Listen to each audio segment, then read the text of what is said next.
24 ذی الحج عید مباہلہ کا بابرکت دن۔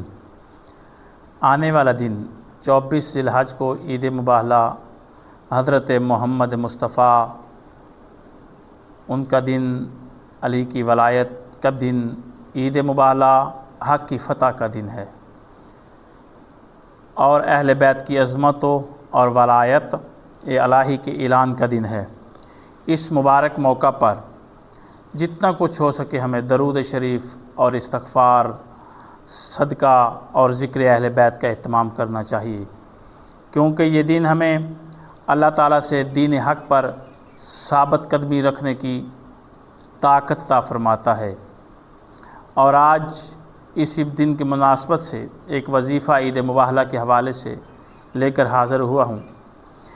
آپ نے عید مباہلہ والے دن 24 ذی الحج کو صبح باوضو ہو کر، بغسل ہو کر آپ نے سب سے پہلے 11 مرتبہ درود شریف کی تلاوت کرنی ہے۔ اللہم صلی علی محمد و آل محمد وعجل فرجہم، اس طرح سے درود آپ نے 11 مرتبہ پڑھنا ہے۔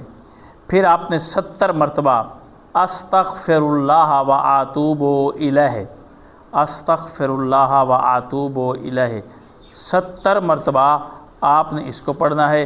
پھر آپ نے 100 مرتبہ یا علیو یا عظیم، یا علیو یا عظیم اس کی تلاوت کرنی ہے۔ پھر آپ نے اللہ کی بارگاہ میں دعا مانگنی ہے کہ یا اللہ ہمیں عید مباہلہ پر صحیح طریقے سے یعنی کہ منانے کی توفیق عطا فرمائے۔ اہتمام کریں، ذکر اہل بیت کریں، دعا مانگیں، اور جب یہ عمل کر لیں کہ دعا مانگیں گے تو یہ دعا مانگ کر پھر آپ کی جو بھی حاجت ہوگی وہ آپ مانگیں گے، انشاءاللہ تعالی جناب زہرا کے صدقے، پنجتن کے صدقے یہ دعا قبول ہوگی۔